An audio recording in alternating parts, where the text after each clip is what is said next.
دین کا جو مزاج ہے نا وہ نرمی ہے، مزاج شریعت نرمی ہے، سختی نہیں۔ اور مزاج جو ہوتا ہے، اس کی مثال دیتا ہوں، یہ ایک درمیانی نقطہ ہوتا ہے جس کے گرد زندگی گھومتی ہے۔ تو اس کو آپ کو ایک مادی مثال دیتا ہوں کہ گاڑی کا ایک درمیانی سینٹر ہوتا ہے، جو وہ صحیح مقام پر ہوتا ہے تو ٹائر بالکل برابر چلتے ہیں۔ وہ ادھر ادھر ہو جاتا ہے تو ٹائر ادھر ادھر ہو جاتے ہیں، چاہے نئی گاڑی ہو چاہے پرانی گاڑی۔ یہ میری بات سمجھ میں آئی؟ جب تک وہ اس پوائنٹ پر نہیں آتی گاڑی صحیح نہیں چلتی۔ ایک دفعہ میں جا رہا تھا پاناما، تو جمعہ کا دن تھا، میں سورۃ کہف کی تلاوت کر رہا تھا، تو آ گیا وَلْيَتَلَطَّفْ نصف القرآن۔ تو میں نے تھوڑی دیر کے لیے قرآن بند کیا اور میں سوچنے لگا کہ یہ سینٹر میں لفظ کیوں آیا ہے وَلْيَتَلَطَّفْ؟ کوئی بھی لفظ آ سکتا، وَلْيُجَاهِدْ وَلْيُصَلِّ وَلْيُزَكِّي وَلْيَذْكُرْ وَلْيُحْسِنْ، کتنے صفات ایمان ہے، ساری آ سکتی تھی۔ وَلْيَتَلَطَّفْ کیوں آیا ہے، خود ہی میں سوچنے لگا، اور ہے بھی وہ مبالغے کا صفت، تفاعل۔ تو پھر مجھے ایک بات سمجھ میں آئی کہ جیسے گاڑی کا سینٹر پوائنٹ ہوتا ہے، یہ وَلْيَتَلَطَّفْ قرآن کا سینٹر پوائنٹ ہے، کہ اگر آپ کا دل نرم ہوگا تو آپ کی زندگی قرآن سے میچ کھا جائے گی۔ اگر میرے آپ کے مزاج میں سختی ہوگی تو ہم شریعت پہ پورا نہیں چل سکے۔ مزاج شریعت نرمی، درگزر، ستر پوش۔ ماعز اسلمی سامنے کہہ رہے ہیں زنیتو، تو آپ کہہ رہے ہیں ما زنیت لعلک قبلت، پھر ادھر آئے زنیتو، آپ نے منہ ادھر پھیر لیا، زنیتو یا رسول اللہ طہرنی، آپ نے کہا لعلک قبلت ما زنیت، پھر وہ ادھر منہ کر لیا آپ نے، تو ادھر آئے کہ یا رسول اللہ زنیتو، آپ نے کہا ما زنیت لعلک قبلت۔ یہ ہے مزاج شریعت کہ جو اقبال جرم کر رہا ہے اس کو بھی چھپاؤ۔ جب وہ 4 دفعہ کہہ چکا، شرعی تقاضا پورا ہو گیا، تو آپ نے ایک اور طریقہ اختیار کیا، اب فرمایا اب ہی جنون، یہ بھئی پاگل تو نہیں؟ اللہ کی قسم کو یہ کہہ دیتا نا صحابہ پاگل ہے، تو آپ کہتے جا پاگل، کہیں نہیں پاگل نہیں، ٹھیک۔ جب یہ ترتیب نہیں چلی ترکیب، تو آپ نے دوسری ترکیب چلائی، اہو سکران، دیکھو کہیں شراب تو نہیں پی ہوئی، نشے میں ہو۔ ایک آدمی کہہ دیتا نشے میں، آپ کہتے جاؤ، میں کہا نہیں جی سکران بھی نہیں، حد لگاؤ۔ تو یہ گئے تھے پہلے حضرت ابوبکر کے پاس رضی اللہ تعالیٰ عنہ، تو انہوں نے فرمایا اللہ نے پردہ ڈالا ہے، چھپ کر توبہ کر، اور اندر آگ لگی ہوئی تھی۔ پھر گئے حضرت عمر کے پاس، انہوں نے فرمایا اللہ نے پردہ ڈالا ہے، چپ کرو توبہ کرو، لیکن اندر کی آگ ایسی بڑھ گئی۔ یہ ثابت بن حزال انصاری صحابی ہیں، ان کے پاس گئے، تو انہوں نے فرمایا کہ اللہ کے نبی کے پاس چلے جاؤ۔ جب حد لگ گئی تو آپ نے ثابت بن حزال سے فرمایا لو سترتہ بثوبک، کاش تو اسے اپنی سطر کی چادر میں چھپا لیتا اور میرے پاس نہ لے کے آتا۔ یہ مزاج شریعت۔ وَلْيَتَلَطَّفْ، یہ لطف اپنے اندر بیٹا پیدا کرو۔ مجھے پرانی بات ہے، ایک تاجر نے کہا مولانا ایک بات پوچھنی ہے، کالج کے لڑکوں میں اتنا غصہ نہیں ہوتا جتنا مدرسے کے لڑکوں میں غصہ ہوتا، اس کی کیا وجہ ہے؟ میں نے تو مذاق کیا، میں نے اس کی وجہ ہے کہ ان کا پہلا سبق ہے ضرب یضرب ضربا فہو ضارب وضرب یضرب ضربا فہو مضروب ضرب زید ضرب زید، یوں لو کا پٹھا زید پتہ نہیں کہاں سے آیا۔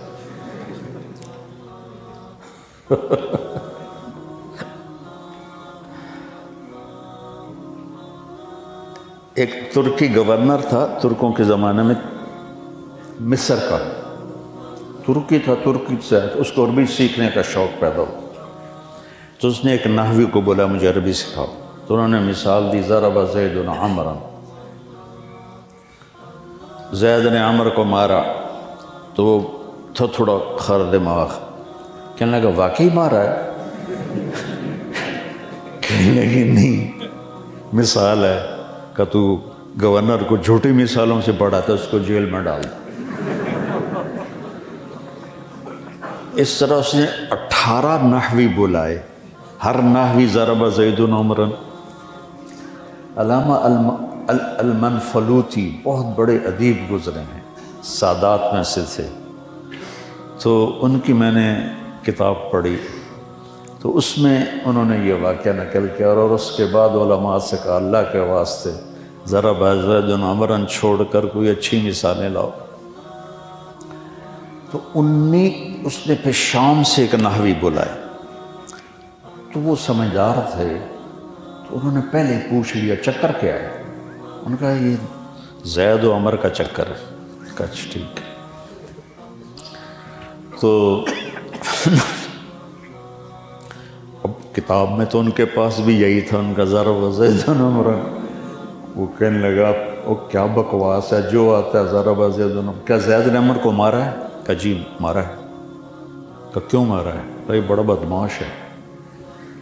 بدماش ہے؟ وہ کیسے؟ کہ آپ کا نام کیا ہے؟ کہ داود۔ کہ جب لکھتے ہیں تو 2 واو لکھتے ہیں کہ ایک لکھتے ہیں؟ کہ ایک لکھتے ہیں۔ داود میں ہیں 2 واو لکھے، ایک لکھا۔ کہ وہ دوسری واو کدھر گئی؟ کہ پتہ نہیں۔ کہ یہ اس نے چرا لی اپنے نام کے ساتھ، اس کا نام عمر تھا، اس نے واو لگا کے آپ کے نام کی واو چرا کر عمر بنا دی۔ انہوں نے کہا تو مجھے پہلوں نے کیوں نہیں بتایا؟ کہ ان کو پتہ نہیں تھا۔ کہ اچھا چلو بھی سب کو چھوڑ دو۔ تو ہماری تو ابتدائی ضرب الفاظ اثر کرتے ہیں۔ اگر سمحا سمحا سمحو ہوتا، اس نے درگزر کیا، الفاظ اثر کرتا ہے۔ کہنا فلاں آدمی کانوں کا کچا ہے، یہ بات نہیں، ہر آدمی کانوں کا کچا ہے کہ بول اثر کرتا ہے۔ ان من البیان لسحرا، بول اثر کرتا ہے بچوں۔ تو اپنے مزاجوں میں نرمی پیدا کرو۔ مولویاں باشد کے چپ نہ شود، نہیں، مولویاں باشد کے چپ شود۔ وَلَمَنْ صَبَرَ وَغَفَرَ إِنَّ ذَلِكَ لَمِنْ عَزْمِ الْأُمُورِ۔ ہمارے نبی نے لمبی نماز پڑھی تو اللہ نے روک دیا، وَأَنزَلْنَا عَلَيْكَ الْقُرْآنَ لِتَشْقَى۔ اتنی لمبی کیوں عبادت کرتے ہو کہ پاؤں میں ورم پڑ جائے؟ مال سارا خرچ کیا تو اللہ نے روک دیا، وَلَا تَبْسُطْهَا كُلَّ الْبَسْطِ، سارا نہ خرچ کر، کچھ بچا کے بھی رکھ۔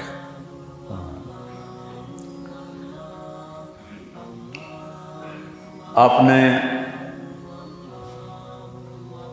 تبلیغ میں زور دکھایا تو اللہ نے کہا فَلَا تَذْهَبْ نَفْسُكَ عَلَيْهِمْ حَسَرَاتٍ۔ میرے نبی تبلیغ کر، آہیں بھر بھر کے مر نہ جا، تیرا کام پہنچانا ہے۔ لَسَّ عَلَيْهِمْ بِمُصَيْطِرٍ۔ ایک دفعہ میں نے یہ تسلی کیا، جب کبھی شوق بھی تھا، ہمت بھی تھی، تسلی کی آیات کو جمع کیا ایک کاپی میں، وہ کسی مولوی نے چرا لی، چونکہ کسی اور کے کام کی تھی نہیں۔ اس نے سارے میرے جو اپنی تفردات ہیں قرآن سے سمجھتے ہوئے وہ، اور بہت ساری چیزیں تھیں، اکابر کے بیانات اور احادیث جو میں یاد کرتا تھا، وہ تو کسی عام آدمی کے کام کی تو تھی نہیں، تو میرے بیگ سے نکالی تو کسی مولوی نے ہی نکالی ہے۔ زندہ ہے تو اللہ معاف کرے، مر گیا تو اللہ جنت دے۔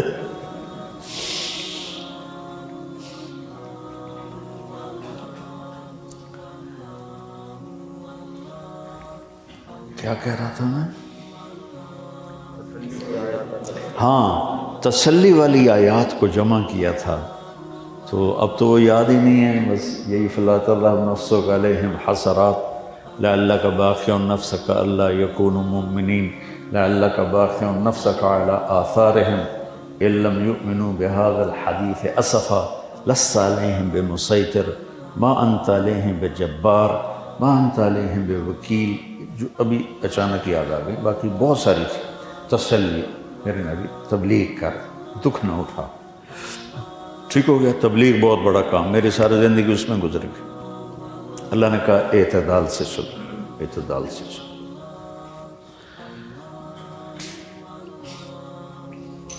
حضرت شیخ حدیث رحمۃ اللہ علیہ کے پاس ایک شخص آیا، کہا جی تبلیغ والے کہہ رہے ہیں چلے پہ جانا ہے، چلے جاؤں؟ کہنے لگے اگر گھر کا خرچہ موجود ہے تو پھر گھر والوں کی نہ سنو، چلے جاؤ، اور اگر خرچہ گھر میں کوئی نہیں تو تبلیغ والوں کی نہ سنو، گھر میں بیٹھ جاؤ۔ یہ اعتدال ہے۔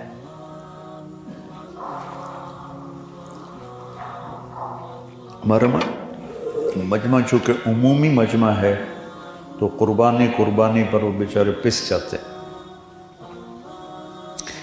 اچھا، جب آئی اخلاق کی باری، تبلیغ اعتدال، نماز اعتدال، خرچ اعتدال، جب آئی اخلاق کی باری اور آپ نے اپنے اخلاق اچھے دکھائے تو اللہ نے اس پر شاباش دی، قسم اٹھائی، سب سے قیمتی چیز نون والقلم، کائنات کی سب سے قیمتی چیز قلم ہے، جس سے علم نکلتا ہے، لکھتا سیاہی میں ہے، نکلتا نور ہے اس سے۔ نون والقلم وما یسطرون ما انت بنعمت ربک بمجنون وان لک لاجرا غیر ممنون وانک پڑھو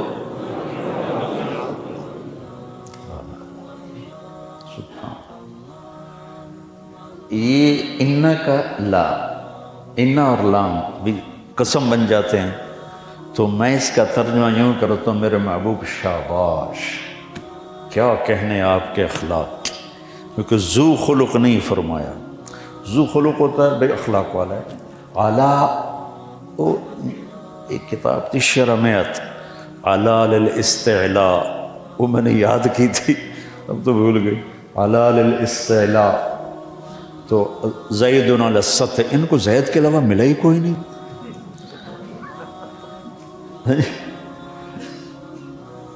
تو کچھ تو تجدید ہونی چاہیے۔ تو اعلیٰ ہوتا ہے بلندی کے لیے، تو میرے اللہ کہہ رہے ہیں کہ میرے محبوب آپ اتنے بلند ہو گئے کہ اخلاق آپ کے تابع ہو گئے، آپ اخلاق پہ چھا گئے۔ اس میں نہیں کہا کہ تھوڑا کمی کر، تھوڑا اکھوی وکھائی کر، کہا نہیں، وَاصْبِرْ عَلَى مَا يَقُولُونَ، عَلَى وَاصْبِرْ عَلَى، یہ جواب ہے آپ بچوں کو، کہتے جی کب تک صبر کریں، یہ ہو گیا وہ ہو گیا، کب تک صبر کریں، ہاتھ پہ ہاتھ دھر کے بیٹھے رہیں۔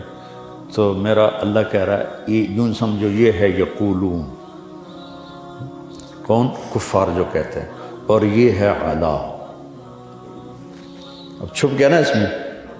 تو اللہ تعالیٰ کہہ رہا ہے میرے محبوب جو کچھ وہ تکلیف پہنچا رہے ہیں عَلَى، اس پہ آپ چھا جائیں اپنے صبر کے ساتھ، اور کیا کریں؟ وَاهْجُرْهُمْ هَجْرًا جَمِيلًا، فَصَبْرٌ جَمِيلٌ، فَاصْبِرْ صَبْرًا جَمِيلًا، 3 دفعہ قرآن میں جمیل۔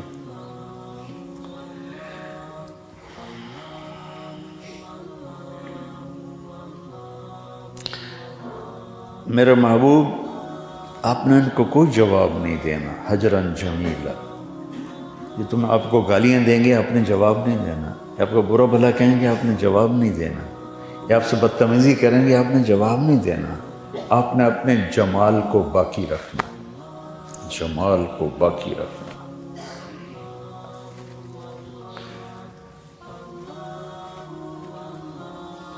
پھر ایک اور سنو، وَلَقَدْ نَعْلَمُ أَنَّكَ يَضِيقُ صَدْرُكَ،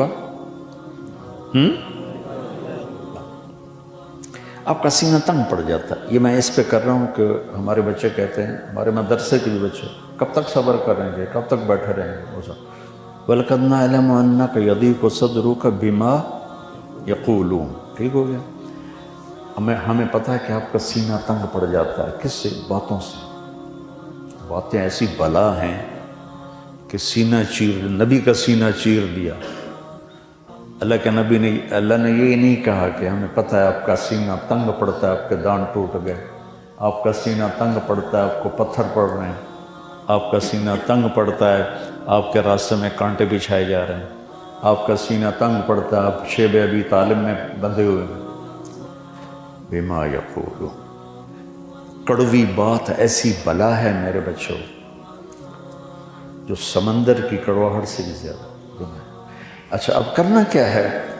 جلوس نکالنا ہے، نعرے لگانے ہیں، اور ادھر سڑک بند کر کے سٹیج بنانا ہے، اور زندہ باد مرد آباد یہ کرنا ہے.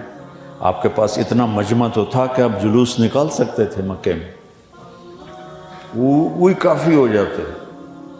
تو اللہ نے کہا میرے نبی جب ایسی بات ہو نا تو پھر آپ نے کیا کرنا ہے؟ بولو.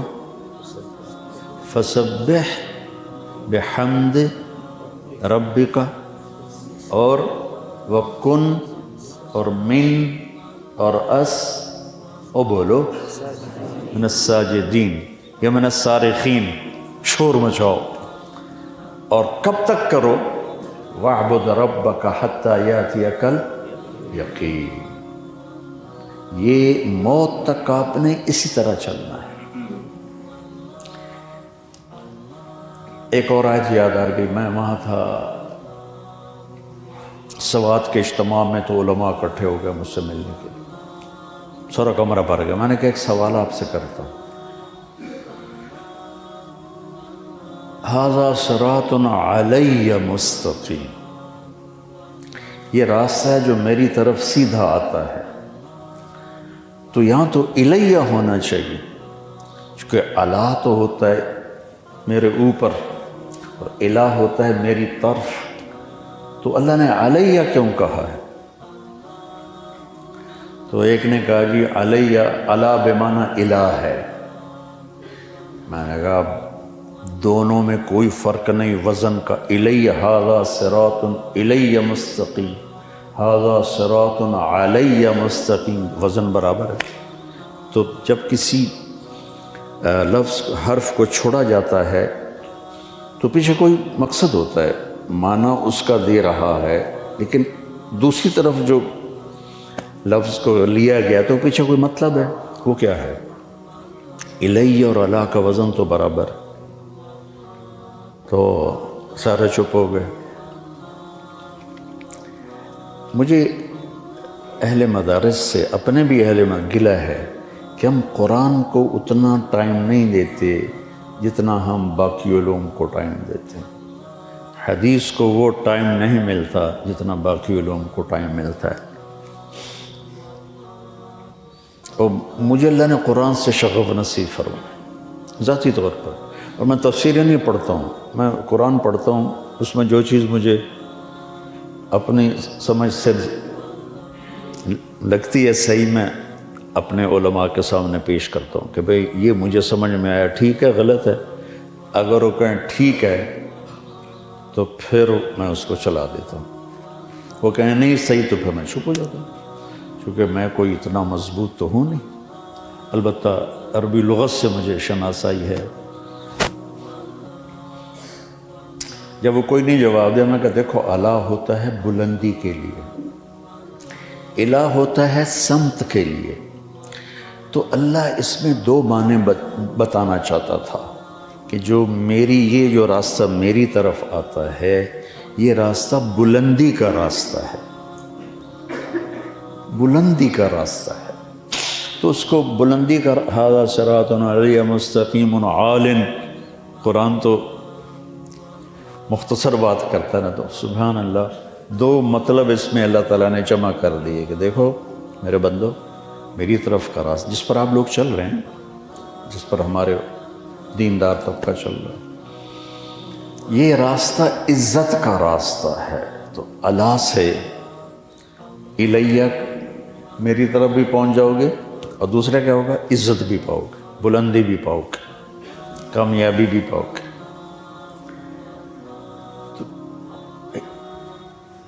بہت سی چیزیں میں نے عربی بدوؤں سے سیکھی، اہل لغت سے سیکھی۔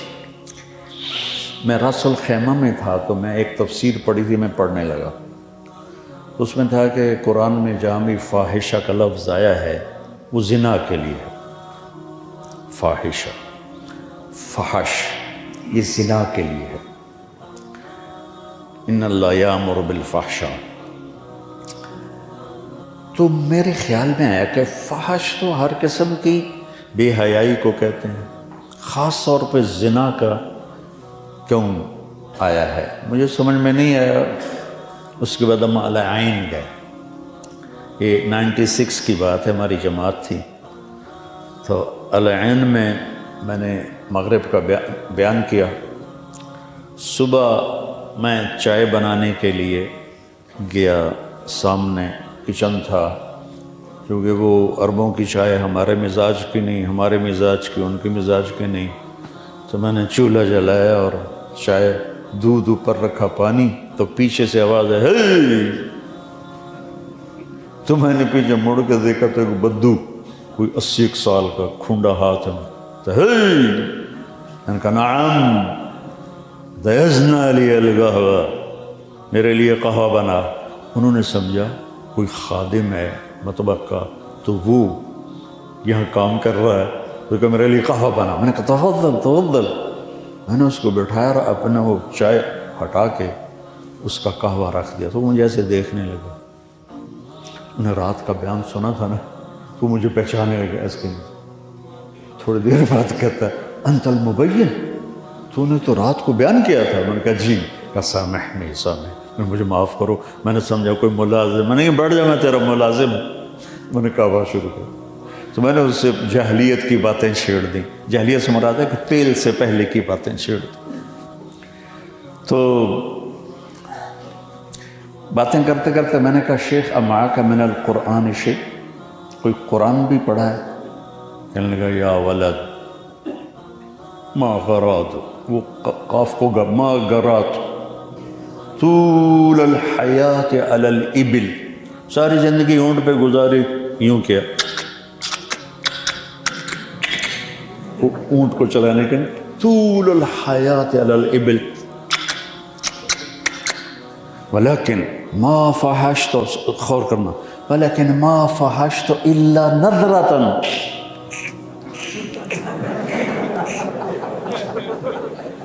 میں نے کہا بابا تیرا آنا تو بڑی برکت ثابت ہوا ہے، تو نے مجھے قرآن سمجھا دی کہ اللہ تو بدوؤں کی تہذیب کو سامنے رکھ کے قرآن اتار رہا ہے۔ ہم نے جوڑ دیا منطق کے ساتھ کہ منطق نہیں پڑھیں گے تو قرآن سمجھ میں نہیں آئے گا، لا حول ولا قوت الا باللہ۔ مجھے اتنا مزہ آیا کہ سبحان اللہ، اللہ تعالیٰ شکر، تو نے مجھے فحش کا مطلب ایک بدو سے سمجھا تھا۔